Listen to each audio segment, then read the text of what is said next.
Hello, everyone, and welcome to the preview podcast here on the Lower League Look. It's the League One preview, and once again, I'm joined by Callum. Good evening, Callum. Good evening, Sam. How are we? I'm not too bad. You've had a pretty hectic day, haven't you? It's been a busy day. Cambridge is a lovely place, but I have inhaled a mac and cheese in record time. Probably not one that the Italians would be too happy with, but I made it back in time for a slightly later recording. But we're here to waffle as always. Yeah, so it's a little bit of a different structure this week, just purely because we don't want to be repeating ourselves with the same stats every week. So what we've done, we went to Twitter, and if you're not following us, it's at League One Look, and we put out to the people who listen and got some questions for tonight's show. So the first 20 minutes will probably be covering that. We will then go through the 10 League One fixtures this weekend. Due to the Bristol Street Motors Trophy. So we'll ask for your prediction at the end, Callum. For that, we'll just go through who we think will win. Sponsorship for saying that trophy's name, shall we? Should we get payment for that? No? I'm going to call it the Papa John's Trophy because I think Papa John's is the best pizza. So I'm still going to call it that. So if you're not following us on Twitter, make sure you do, and you can get involved when we do the tweets. There will also be a tweet for the review podcast on Monday if you will have any questions for Seb and Jamie. So the fixtures over Easter, they weren't kind to me and you, Callum, in terms of score predictions. But in terms of the teams that we support, I think one of us McCarmed our way through that one, didn't they? Yeah, I was kind of hoping that wouldn't be brought up. We'll do it quickly. What were your thoughts on that game? I thought a draw would have been a fair result. Yeah. You had the best. I say you had the best chance. We also had a really clear-cut chance, and your Jensen made an excellent save from Galbraith with his first touch. You've killed him off, haven't you? I think a point would have been a fair result for both teams, but you capitalised on a really stupid error, and that's why you are 6th and we are 10th. The commentator for BBC Radio Lincolnshire, Michael Horton, came back in after the game and just said it was a piss awful game. I don't know those weren't his exact words, but it wasn't the game of the highest quality. But at the end of the day, I suppose the 3 points that we got compared to the 0 is what puts teams in playoff contention, isn't it? Yeah, tactically, I thought we were absolutely spot on. We played we didn't play the 4-2-3-1 or the 4-3-3 we've played near enough all season. We played a diamond, in effect, and completely just pushed you out wide, which I thought wouldn't work in a way because your fullbacks have so much quality, but it just nullified absolutely when you only have that one wide player. You only have that one wide player. If you force us to play out there, what is it that we play? It's almost like a 5. It's like a 3-4-1-2, isn't it? Sort of thing. It effectively is. It's really weird, the system we play, because on paper, I think how we set it out anyway was that we had 3 at the back. You have the 2 wing backs, and then we had 1 holding midfielder. Normally, we tend to go with 2 now, with Arahan being the main of the double pivot. But I thought it was very weird because obviously we didn't have Ethan, so it was how do we play around that system? I think obviously Skabala was very clever in his substitutions, but it almost felt like with the players that we had on the bench, we're still not completely full strength. It felt like the players that we had on the bench, we were kind of playing whack-a-mole, and it was just like, okay, let's try this tactic for 5 minutes and see if it works. Crap, no, doesn't work. Okay, just put the massive unit in Makama up top and see what he can do. That's only his 2nd ever goal for Lincoln, by the way. So I was talking to some Lincoln fans on the way back who are obviously very, very joyful, but it was actually quite nice to have a discussion with a fan base that weren't just giving it large. No, that'll be in Wembley in a few weeks' time. You've now jinxed that, and Oxford are now going to get the players. But in terms of an interesting game, So in terms of the points, you got 13 points. So bear in mind, this is from 24 fixtures. Oh, no. 13 points. And I got 12. Oh, I still beat you. Yes. Yeah. We've had an absolute disaster, quite frankly. Oh, it doesn't matter. I still beat you. And a lot of it was down to Cambridge actually winning their 2 games, and I think they probably had the best Easter of any team in the league because they're pretty much safe now. To be honest, 6 points, Yeah, 7 points clear of I think it is of the bottom 4, and Gary Monk. immediately regretting all of our predictions. Yeah, we both. I did look at them earlier and was like, "Oh shit, we've both got Cambridge to go down." So Yeah. that's kind of gone out of the window. Whoops. I guess you could say it was a good Easter for the monk. Yes, There you go. You're welcome. Thank you. and You can have that one. and there is our title for today's episode. Thank you. So the first question from Twitter was from Charlton_not606. I haven't seen the incident because I can't find it anywhere. But he asked, basically, should goal line technology be in League One? Charlton apparently had a goal, and I use that in inverted commas, goal not given when the ball was apparently over the line at the weekend. So do we think it's time for goal line technology in League One? It's one of those that you see with VAR a lot of the time. It's how much do we want technology in the sport? And I think if you're talking on a purely sportsmanship level, having goal line technology in League One, it makes a lot of sense. If something's a goal, it's a goal.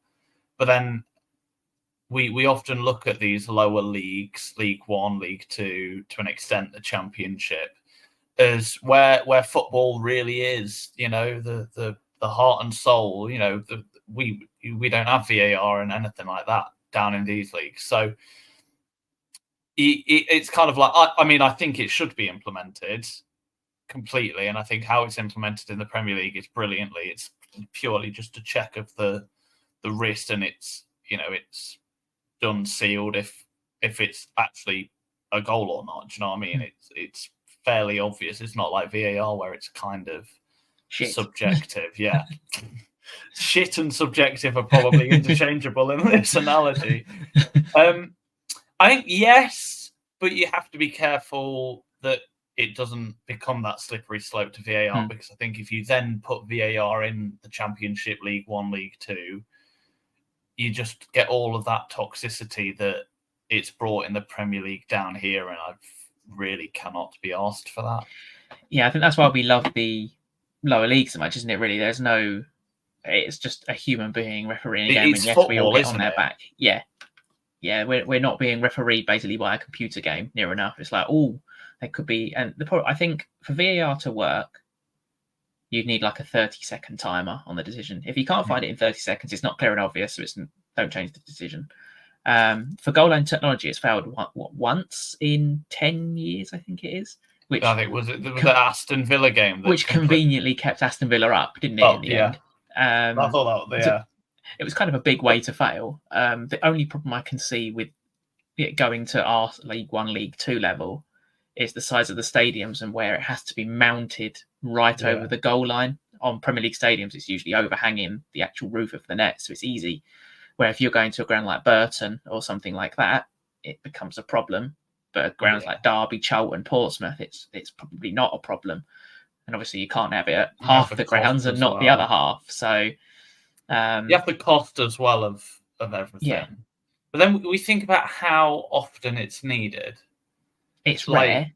It's very rare, and don't get me wrong. It's important to have a goal classified as a goal when it's a goal. A goal is a goal. You can't say that it's not. But is it? I don't know. Is it worth the cost that it will be for these lower league sides? How, we're seeing all the time, all these clubs are in financial difficulty. Will any goal line technology be supported by the league? Will they be financially supported? That kind of thing. I think if we're talking purely sportsmanship, then yeah, it should be implemented. No ifs, ands, or buts. But I think there are questions behind the scenes that would need to be answered about how it is, if that makes sense. If the EFL were to fund it, they get enough fines from Steve Evans and Richie Wellens overall. So I think they'll be all right. Yeah. The second question we got was, which teams will be the happiest or unhappiest with how their season's gone so far? I think this is an interesting one, right? Because there aren't many teams really that you think are potentially out of place. Yeah, the only team. So because obviously you can go with the obvious ones. We could go with your Portsmouths and people like that, but I've chosen not to because it, like you say, is Well, you incredibly expect them to be difficult. there, don't you? If Exactly. I'm Yeah, honest, you expect them to be there. the team I've gone with, they should be happiest is Northampton because I didn't Interesting, yeah. really expect. Personally, I didn't expect Northampton to be top half. And if we're going off metrics and expected points, they should be 19th. So they are overachieving metrics. Um, so I think and usually they are a bit of a yo-yo club between League One and Two. So I think they should be incredibly happy with their season. Lincoln as well with the Yeah. first 4 or 5 months of the season to where they are now. In unhappy, Charlton are of an obvious one. And the only Yeah. other team I put was Blackpool, recently coming Yeah. down. Their away form has been turgid, and they probably should be top six with some of the players they've got there. You have to have a look. I think how you judge it is where these fans expect their teams to be, Mm. plus the budget that they're working on versus where they actually are. Because to me, that they're the two big things, aren't they? Is budget and fans' expectations Mhm. versus where they are. If you apply that metric, I think you're going to be quite hard pressed to go against your Lincolns, your Northamptons, even to an extent, Leighton Orient. Mm. I wouldn't say, I don't think you've got, I mean, I don't know the specifics, but I'd be very impressed if you had the 10th biggest budget in the league. Yeah. So our budget is somewhere. They said the budget is around the mid-table-ish, and the target was to finish 8th to 16th and be top of that the second league table. It was called. I think if you're where you are, I think you've got to judge that as a success. I think the Oh teams that yeah. would be unhappy, things again, you could go with the obvious ones, your Carlisles, Mm. you Fleetwoods. I'm going to put it out there, Burton. They've got to be unhappy. Yeah. I when I did my pre-season predictions, I had Burton in the top six. Why?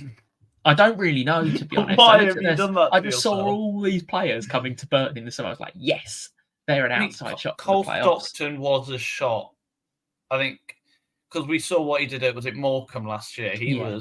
He ruined Lincoln single-handed. I mean, Morecambe was shocking. Morecambe had nothing to write home about, but he somehow managed to look like League One's Ben Brereton Diaz Mm. out of nowhere.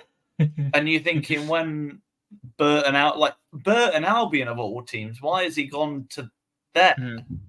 And then it just didn't work. Yeah. Like And that, yeah. something's gone fundamentally wrong, either behind the scenes. I mean, Dino Maria, for all of a character that he is, isn't exactly Guardiola. No. So obviously new managers and stuff. I don't know. Burton, I'd say, are probably my shout for unhappiest. But I mean, the elephant in the room is Reading. Yeah, I think But that's for non-football reasons, isn't it? yeah, exactly. I was going to say, I think most Reading fans on the pitch Are happy. they obviously, I think they were pretty pissed off at the start of the season, but Sellers has sort of sorted them out now. He's got a structure in place. He's got a consistent team selection. I think that's massively helped. Like they would, what if they have a 4-point deduction, so they'd be 16th, which with everything that's gone on with them is okay. Wigan would be 10th, even with their 8-point deduction, so they're doing all right as well. So yeah, like you say, the league table was pretty much set in stone. The only other team that were probably underachieving, but they were underachieving until about February, was Wickham. But you're mid-table and you're in a cup final, so they're a bit like Burton, I think, in a way that they had their push into the league above. Quite clearly, Akinfenwa in the Championship is something that no one should ever have to see, ever. So you look at, I mean, I can't think of any other examples other than Burton Albion and Wickham off the top of my head, but they've had their seasons in the Championship. They'll come down. I imagine it'll be the same with Lincoln. Like, for as much as I love them, if they get up in the playoffs, they're not surviving. It's a bit like Peterborough, isn't it? They don't have the stature. I'd argue Peterborough should be staying up, but that's just me, going to Peterborough and thinking, holy shit, this is a massive city. Why the fuck are they not good at football? So, because those two are obviously linked. I don't know. I think it's fairly obvious the teams that should be happy and the teams that should be, I'm not going to say sad, but unhappy. But the table's pretty balanced out, I think, at this point. Yeah. No team is having an amazing season, and the teams that were having seasons from hell, like Charlton, aren't anymore. Yeah. So, yeah, I'm happy you said Orient, because I am very happy with 10th. There are fans that obviously, when we were 3 points off 6th with all these like 6 or 7 games left, and was like, rubbing their hands together, and anything other than playoffs is a underachievement. It's like Hull, isn't it? In the I know it's Championship, but Hull were on the brink of the playoffs. They were, yeah. And now their manager, as soon as their manager gets nominated for, you got nominated for manager of the season, didn't he, Liam Rosenior? Yeah. And no fan is like happy with it. They're all just like, why the fuck has he been nominated? I think that manager in the Championship, manager of the season's done. That's an easy decision. That one. Yeah. That's probably the easiest one. But moving on to manager of the season for League One, I think this is quite tricky, because, like you say, all the clubs are probably where you expect them to be. Other than, why is he nominated? By the way, do you know who I mean by he? Evans. Yeah, why? I have actually put Evans in my bracket just purely because he is 8th with a club the size of Stevenage, who never really. I think they had one good season at League One. 2 years ago, they should have been relegated from the Football League. Was it 3 years ago they should have been relegated from the Football League? 2 years ago they just about stay up, and then 1 year ago they obviously come up. And the budget is not the biggest. The style of play is not attractive, but it's effective. They're faltering at the wrong kind of time, but I think he's massively overachieved with what he's got. I think 99% of people probably put them to get relegated or around that area of the table.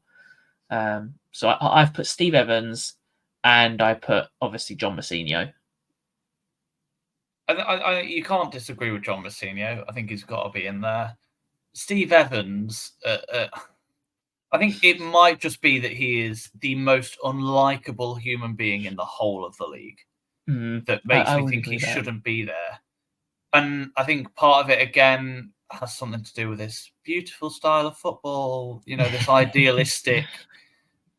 But, like, nothing that he does makes me excited to watch football. No. And I know that is really not part of how this is decided at all. But I don't go to a Steve Evans game. I don't think of him and think, oh, I'm looking forward to this. No one does that. Do you know what I mean? But with John Mousinho, to an extent, Darren Ferguson, you kind of get that. I think that's why I think Steve Evans is the huge outlier in there. But that's just my opinion, I think. Okay, I can see why, though. I can see why. I don't get me wrong. I can see why he's in there. If he wins it, it's an absolute farce. Yeah, Not so much that the stage had collapsed underneath him, but I think losing 4 games all season out of 41 so far, I think that's a bloody impressive run. Yes, they've drawn 12, but I think that's, to me, and his first full season in management as well, and the style of play he's got as well is so attractive. I'll have to give a shout out to Paul Warne at Derby. I mean, obviously, I know they're probably going to finish second. Yeah. I think with all the behind the scenes stuff that's gone on there over the last few, I mean, everyone knows the story of Derby. The fact that he's gone in there over the last few years, and he's steadied the ship, and he's got them to this position now, where they can, where they will be going back to the Championship, for me, is hugely impressive. Not just on a footballing level, but on a personal level. I will give a shout out, and I know I'm slightly biased, but Michael Skubala. Yeah, he's turned Lincoln around, isn't he? Completely. Nobody has had the impact on a team this season, and I know I'm saying this season, but no one has had the impact. I genuinely if you just switch like Paul Warne and John Mousinho, would Portsmouth still be going up as automatic champions? They probably would with Paul Warne. They probably would. If you put Michael Skubala in charge of, that's probably not the best way to do it, but if you had a Michael Skubala in charge of Lincoln for the whole season, where would they be? You're genuinely looking at automatics if Skubala was in charge for the whole seseason. So I'd be interested to see a table since he's taken charge, because they're so difficult to find. So I did this the other day. I've worked it out that under his first 12 games, this was before Carlisle, I think. So I think the stats will have only improved, obviously, since he's won. Before Carlisle, he'd managed 24 games. In his first 12, Lincoln City sat 17th in the table, over that period of time. Since then, in the stretch of time that he'd played 12 games, other teams have played 13, 11, 14, whatever. Lincoln sat top. Yeah. The turnaround is so it is immense, just how incredible of a job he's done. So I will give him a shout out. I mean, obviously, I think because he's not done it for the whole season, that's why he's probably not been nominated. Yeah, the only other man that I want to give a shout out to, and this is on one thing, if he keeps them up, Darryl Clark at Cheltenham. Yeah, 100%. If he keeps them up. If they go down, then obviously not. But if he keeps them up, the position he came in at a team that hadn't scored for the first 7 or 8 games, to keep them up is impressive. But he's got to keep them up. I hope they stay up. I hope they stay up, because then I can go back to the clip from October time saying I think they'll stay up, and I can put that out. Do we know when these get announced? When do the winners get announced? Usually 14th of April. Really? They get announced on Sunday, the 14th of April. Why are you announcing? That's just stupid. Why are you announcing the winner of Manager of the Season before it even just EFL finishes? Things, isn't it? They do it all over the year, I don't know, just in anything now, don't they? It's always let's get to it first. No, wait until the end of the season, you idiots. Right, so we'll move on, because I'm quite wary of time as well, because we've got one more question, and it's going to be a quick fire question. I want one player from League One that's not Ronnie Edwards, not your basic from Mason Clark, Kwame Poku, Ronnie Edwards, people like that could play at a higher level next season. Ethan Orion. Finished. Cool. Bye. Cool. And the one I picked out was Mark Leonard by Northampton. Yeah. Yes, he's technically on loan from Brighton, but he could play at the Championship next season. That's the player I picked out. We would go more into detail, but I am very wary that we've spent 24 minutes on questions and not got even to the first game yet. Yeah. If Ethan Orion isn't in the Championship next season with either Lincoln or he gets a moved away, I would be flabbergasted. He's been different gravy this year. Cool. So what we are going to do is do the ad break now, and then we'll come back and we'll continue with the actual preview. Right, welcome back to part 2. So we've got 10 League One games to go through. So what I have prepared is we've got not as many stats as we normally do. There's not XG, there's not any of that stuff in there. It's just what's their form like, who they and the reverse fixture result, a little bit about where they are in the league. So each game will be like a short burst rather than we focus on 4, just purely because, like I said earlier, there's not really many standout games anyway this weekend. You're probably looking at Burton versus Oxford as probably the most important game for league positions. And the amount of times we speak about Burton, the amount of times we've covered Oxford as well, we'd just be repeating the same thing. So and any standout game that includes Burton Albion can Yeah, Anyway. can sod off. So the first game, we are going to go in alphabetical order, and I'm hoping I've got this written down in alphabetical order, and I've not missed anyone off, because that seems to be a theme of what I do. Yeah. We've got Blackpool versus Cambridge United. So Blackpool's playoff hopes are kind of over with 5 games to go. With their 6 Would you points off. think? I think so. Yeah. Yeah. Yeah, Okay. 6 points off now. I can't see. I know you've got. I think you've got Oxford on the final day, or Portsmouth, haven't you? Because we said they'll have a piss up after they lost to Derby and drew with Wickham. Cambridge's Easter went pretty well with 2 wins over Barnsley being the most impressive, and I gave the performance of the week for that. And beating Wigan, giving them a nice 6-point buffer. They've played the same amount of games as Port Vale and one more than Cheltenham. And on the final day of the season, Cambridge United have Port Vale. So that could be quite tasty on the final could day. Be, but it looks like it probably won't be. It probably won't given be. The current form now. No, so Cambridge did win the reverse fixture 2-1 in December, but as we know, Blackpool's away form is turgid. But Cambridge are unbeaten in the last 3 meetings between the sides as well.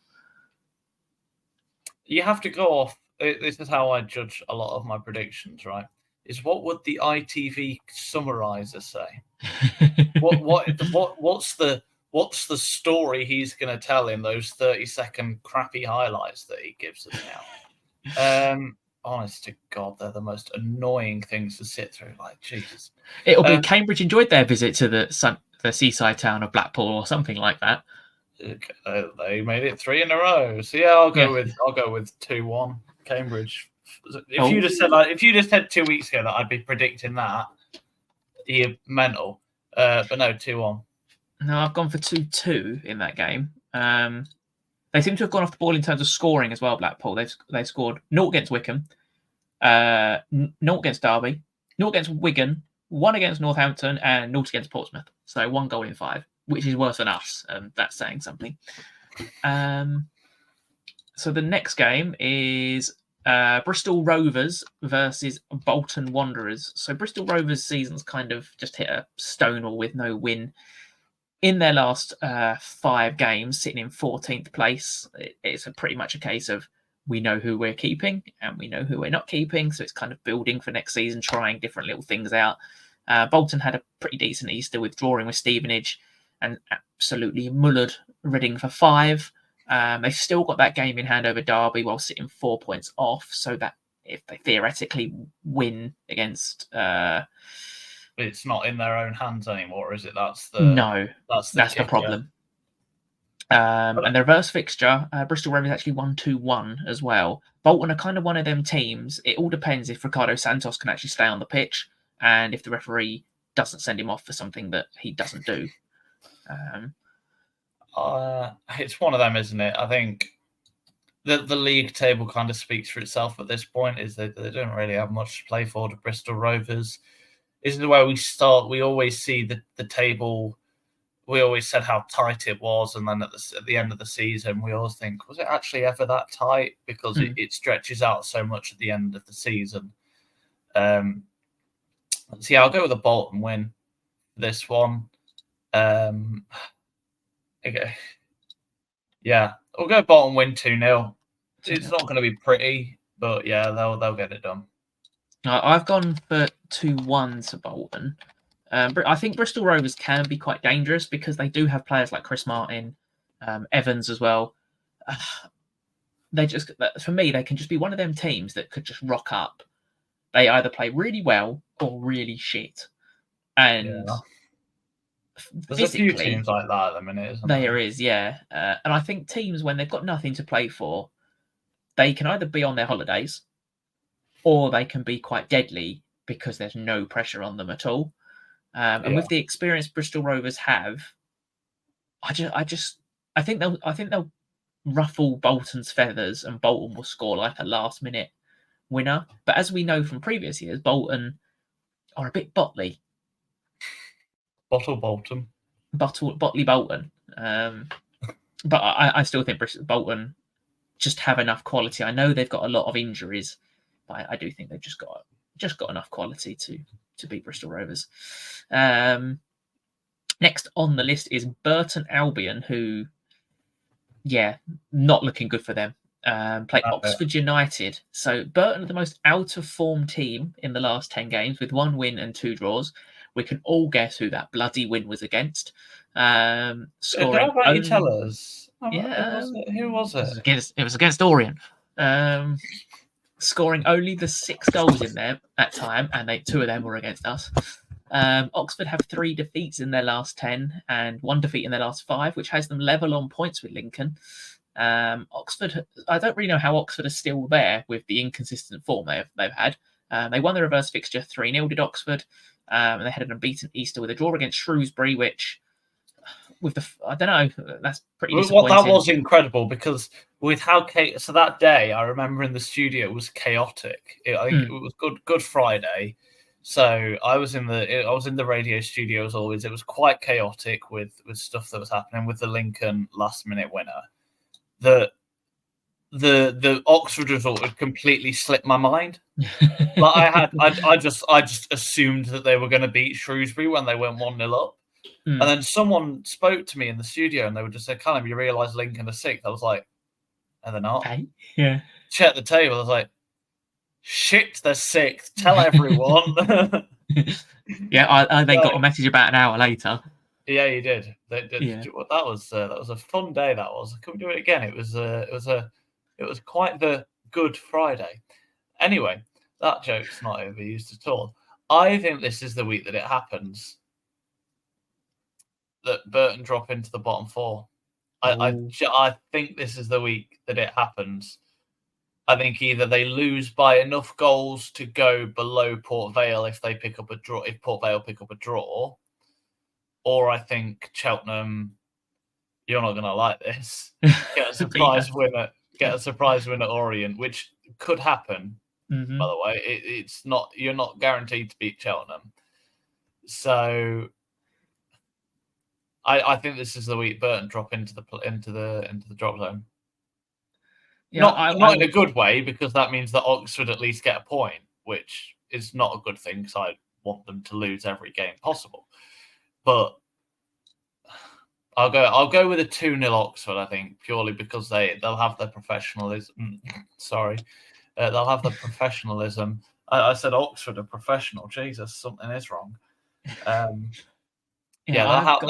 They'll get it done. I've gone for 1-0 to Oxford. So Oxford's away form is 9 wins, 4 draws, and 8 losses. They scored 29 and conceded 31. Burton's home form is 6 wins, 4 draws, and 10 losses, 18 goals scored, and 25 conceded. Their home form is still one of the worst in the league. It's fifth worst, and yeah, they're just shit, to be honest. They've got Mason Bennett, Mark Helm, and their goalkeeper Max Crocombe are quite decent players. There's probably one other I'm missing. They've got a striker on loan from Crystal Palace, who I thought was actually all right, but they don't use him. They don't utilise him properly. It's not Luke Plange. Sorry, I know it's not Luke. No, he's in Helsinki at the moment. Is he? How he ends up over there? Yeah, he's on loan at HJK Helsinki in Finland. I mean, along with Jack Bale, Luke Plange will forever be known as that shit striker Lincoln tried to have until Ben House was ready. Don't get me started on him. I really don't like him. What, Ben House? He's a great bloke. He wound me up big time on Friday. That's why he's a good striker. Is because his finishing ability is very average. Don't get me wrong. Like, as a striker, he is not a 20, 30 goal a season striker, I don't think. But he pisses the opposition off so much. So speaking of teams that have pissed off the opposition recently, is Charlton Athletic. They're playing Barnsley. So Charlton, to be fair to them, not doing too badly under Nathan Jones. 3 wins and 7 draws in their last 10. They should be safe on 47 points. The reverse fixture was a 1-1 draw. Barnsley are currently 5th and had a very disappointing defeat to Cambridge, which is actually quite big in the grand scheme of things because they've obviously played 2 games less than Derby. Let's say Barnsley were to win the 2 games in hand they would go above, or no, they go 2 points off Derby. So they go 2 points behind Derby, but they could still be 5th depending on if Bolton win their game in hand on Derby as well. So It's Yeah. one of them that it all has the potential to close in. You could see 82, 81, 80, 80 if all teams win their remaining games in hand. But it's Barnsley. Can you actually see that happening? No, not if you're a statistician like myself. They are still massively overachieving, absolutely, in every single metric. If we're looking at my expected points table, which I've just got rid of, here it is, my expected points table. Barnsley would be 10th, still 17 points overachieving, I'm afraid, Barnsley. And that is still the biggest overachievers in the league with 17 points. Portsmouth are overachieving by 12, Derby over it by 10, Bolton by 11. Yeah, If you're going off stats, somehow they've managed to muster it, and I think it's literally through individual quality that they've mustered themselves into 5th place. When it comes around to the playoffs, the individual quality can step up, but as we know from the playoff semi-final last year, but with Sheffield Wednesday in, anything can happen in the playoffs, and it doesn't matter. It usually is the club with the most momentum, and that club with momentum is Lincoln at the moment. But Barnsley are a little bit hit and miss. Posh obviously had 2 defeats in a row and have got their win on Monday, and they have individual quality. They've also got a nice trip to Wembley at the weekend, and they've got magic players. But we'll get to Peterborough. The concerning thing for me with Barnsley, I had a look at this because I haven't seen Devante Cole's name appear for a little while. He's not scored in 11 and hasn't started in the last 4 as well. He's been on the bench for the last 4. I think Barnsley's an interesting one. Again, regular listeners will be happy to know that the form table by soccerstats.com is back. Thank you for not sponsoring the podcast. You need to email them and say, we mention you all the time on this podcast. Please sponsor us. Please come back. Barnsley are mid-table, so it's a bit meh. Charlton are 6th. So on the form table, you'd say Charlton are probably favourites. It'll be a 1-1 draw. That's what I've gone for. Yeah. And it'll be the game that Barnsley fans realise that, oh crap, we're going to be playing League One football again for the next season because we can't beat Charlton. Yeah, it'd be interesting what happens with Barnsley, especially over the summer, because some of their better players are actually on loan as well.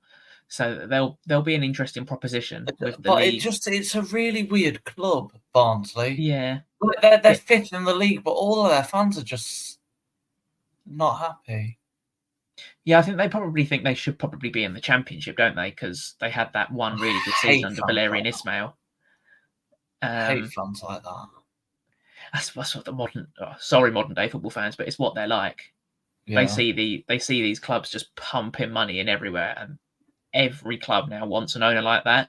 And especially at our level, that's not everything. It doesn't get you out. Yes, it helps, but it doesn't guarantee success.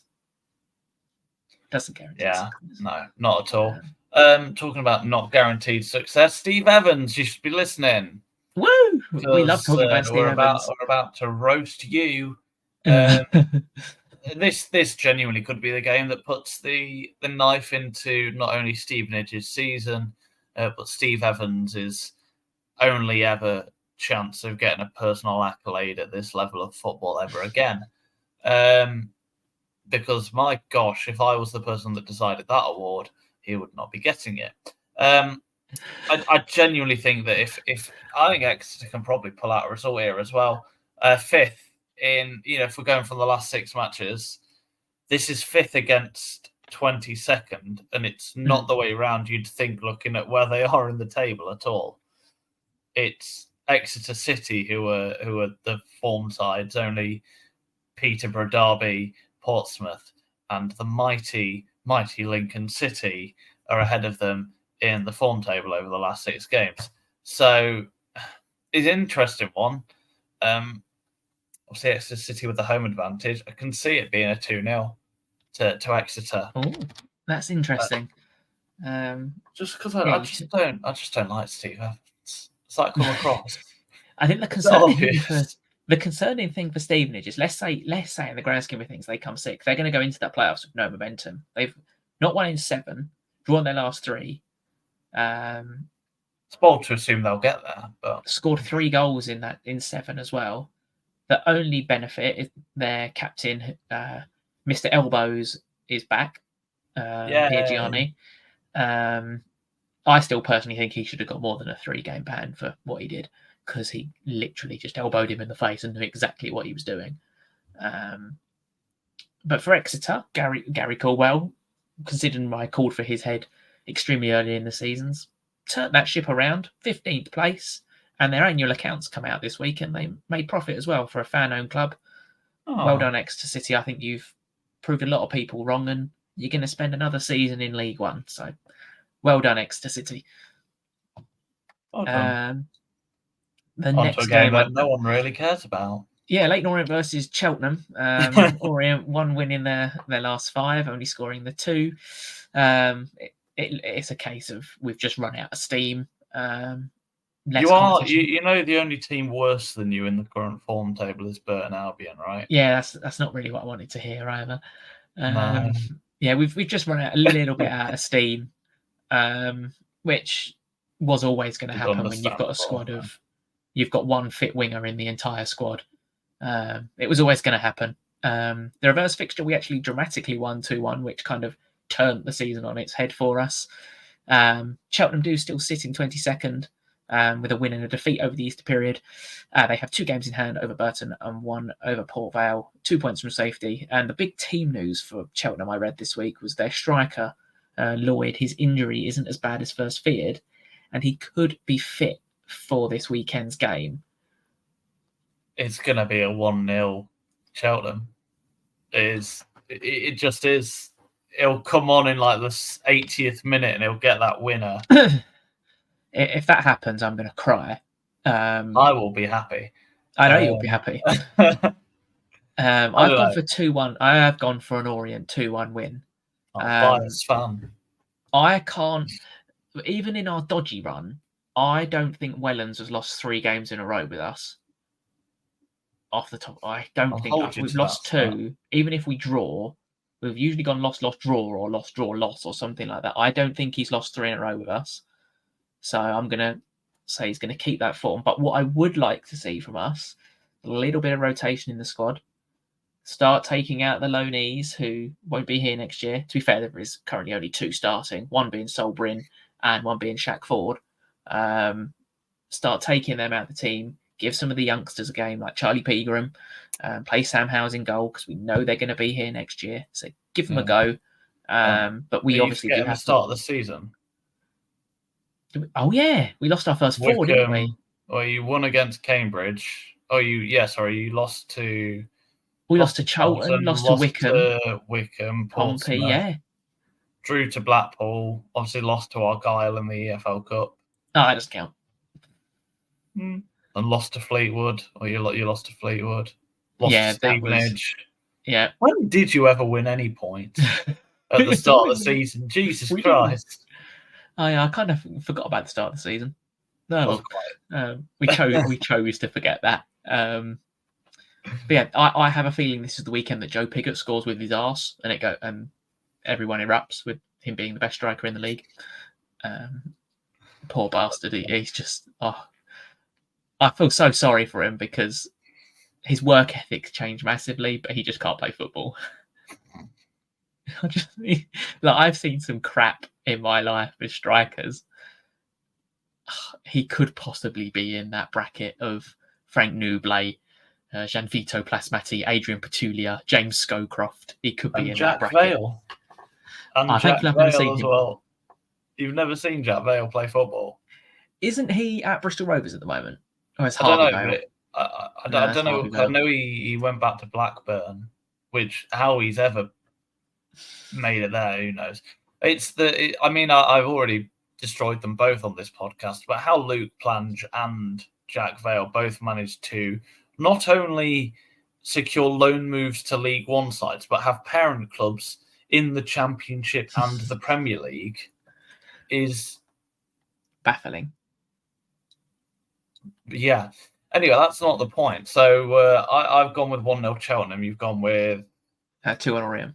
2-1 Orient. The next game, Northampton Carlisle. No one cares about. Sorry, It's these a two clubs are 2-0 these fans. Northampton. Yeah, it's a pretty meaningless game. Carlisle get relegated. Well, Yeah, it's meaningless in the fact that what is meaningful will probably be confirmed by the end of the day. Yeah, exactly. There's not really much to say on that one. The only saving grace is Northampton probably want a top 10 finish rather than finishing 11th because you get more recognition, I suppose, finishing top 10 and a bit more prize money.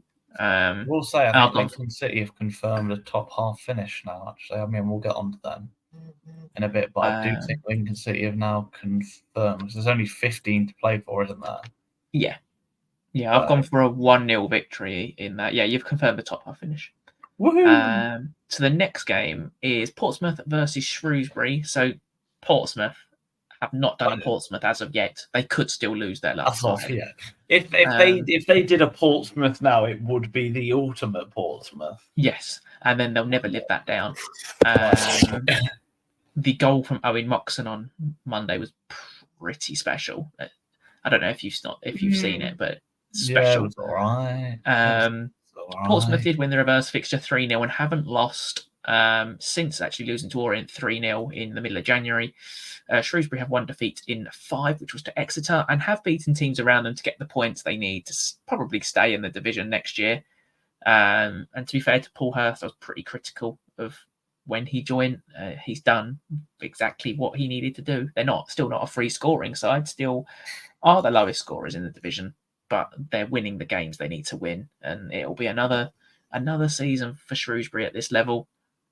The fact that the only team with lower goal difference than them is Carlisle in last probably says everything you need to know. Yeah. I imagine this will probably be a 3-0 Portsmouth. I've gone for 2-0 to Portsmouth in that one. And this is what we mean by there's not much to talk about in the games because we will just repeat the same stats. Last week we spoke about Portsmouth having this XG, that XG, and it will be the same. So the structure will probably be the same for the next 3 weeks until the playoffs comes around, and then we'll come up with some sort of plan for that. So on to the final 2 games. Reading versus Lincoln. Reading had a win and defeat over the Easter period. Lincoln City had 2 wins and are now in 6th place on goal difference. The reverse fixture was in your weird run of draws. It was a 1-1 draw. You're the most informed team, as we know, in the last 10, conceding just the 3 goals and scoring 27, which is 7 more than any other team. Reading have 4 wins, 1 draw, and 5 defeats in their last 10. And barring another points deduction, will be in League One next season. Now have the best defence in the league to Lincoln City after Portsmouth conceding twice, which, to be fair, has probably helped Lucas Jensen, considering he's got a bit of a bad back. To be fair, given how tall he is, it's understandable. So he's missed out on. Well, I mean, we didn't get a clean sheet against Carlisle anyway, but he missed out on that. I know he did because he's. Whenever you speak to Lucas Jensen, he's always like, "I want a clean sheet. I want a clean sheet. Give me clean sheet. I want a glove that is golden." Yeah, he's got the joint now with Will Norris, isn't he, for most clean sheets? So it'll be hope. I think he's skeptical whether he'll be back at the weekend. Give him an injection, he'll be fine. So, well, apparently he's already had an injection, but he wasn't on the grass today. But luckily enough, I mean, I know he's not started any league games at all this season other than at the weekend. But we've got a deputy keeper in Jordan Wright, who for years and years and years has been rumoured with taking this step up to become the starter, but never has done. He was always, I think he was brought in with the intention of, we'll have a goalkeeper like Carl Rushworth on loan. And then, Jordan Wright would come in and be the number 1 the year after, but it's never really materialised. But not that the League One team of the week means anything, but he made that, and he only got called into the squad 20 minutes before kickoff. So, Jordan Wright, I don't think that will really make a huge difference. I mean, conceding against Carlisle is something that not many teams do. So, I'll go with a 2-0 Lincoln win on this one. I don't want to be confident, because I think as a football fan, the worst thing you can be is confident, because it'll come back to bite you right on the arse. But I'll go with a 2-0 Lincoln. I think we'll get the job done. We've got Ethan Rahan back. I've gone for 2-1 to Lincoln in that one. And on to our final game before we quickly dross over the bullshit trophy final is Wigan versus Port Vale. Wigan, pretty happy in mid-table for them. It's been a pretty inconsistent season, and I still think they've got a very talented League One squad. And I don't believe they've got a transfer embargo for next season either, because their owner would have been there for a year and a bit. So I think their transfer embargo gets taken away. Port Vale had a win and a defeat over the Easter period, keeping them in the hunt to stay up. They're 1 point off Burton with a game in hand, but have played one more game than Cheltenham, who trail them by a point.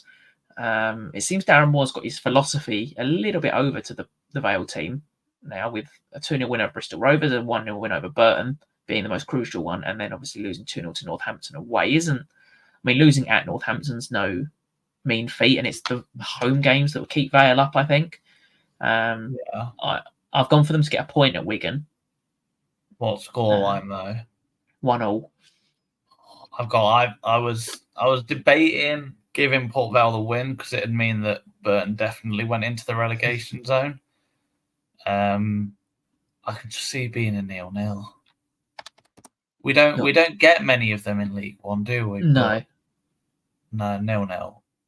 I think no, it's very, very rare.